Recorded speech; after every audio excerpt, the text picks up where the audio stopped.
Bonjour à toutes et à tous et bienvenue dans cette nouvelle vidéo de 3 minutes pour apprendre le japonais. Aujourd'hui nous allons apprendre la particule no. Alors, la particule no est assez simple d'utilisation, elle sert à créer une relation déterminant-déterminée, elle ne s'utilise qu'avec des noms et on l'utilise ainsi. Le premier nom c'est le déterminant, le deuxième nom c'est le déterminé.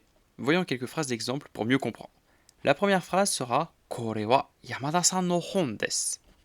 Yamada-san est le déterminant, parce que c'est le premier nom, et hon, c'est le déterminé, parce que c'est le deuxième nom, c'est le nom après la particule no. On va pouvoir traduire cette phrase par ça, parce que nous avons korewa, donc ça. Yamada-san no hon desu, c'est le livre de Yamada. En français, nous avons le déterminé avant et le déterminant après. Voyons une seconde phrase. Nous avons shashin no zasshi desu. Donc shashin, la photo, zasshi, un magazine.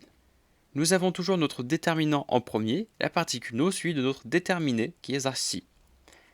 Cette phrase, on va pouvoir la traduire par c'est un magazine de photos. Encore une fois, nous avons l'inverse.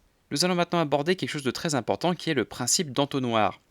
Le principe d'entonnoir, c'est très simple. En japonais, en fait, nous commençons par le plus large et plus nous allons avancer avec les particules no et plus ça va être précis. En français, nous faisons l'inverse. Nous partons du plus précis et plus nous avançons dans la phrase, nous sommes de moins en moins précis.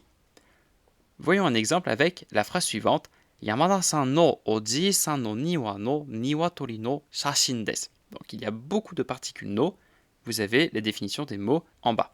Le japonais, il se comporte ainsi. Donc Yamada-san qui est le plus large, oji-san le grand-père qui est un peu plus précis, le jardin plus précis, les poules et la photo. Là, le français fera l'inverse. On va partir de la photo, les poules, le jardin, le grand-père, suivi de Yamada. Cette phrase, nous allons pouvoir la traduire par c'est la photo des poules du jardin du grand-père de Yamada. C'est quasiment l'inverse du français. Alors, je dis l'inverse du français parce que dans ces phrases très simples avec la particule no, c'est le cas.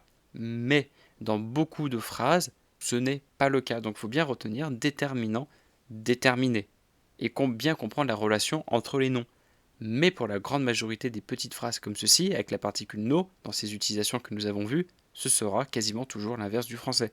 Et voici vos exercices. Vous avez donc les phrases en français qu'il faudra traduire en japonais dans les commentaires. Vous avez tout le vocabulaire. Il ne faut qu'utiliser la particule no ainsi que les pronoms démonstratifs que nous avons vus dans la vidéo précédente. Bon courage et à bientôt pour de prochaines vidéos.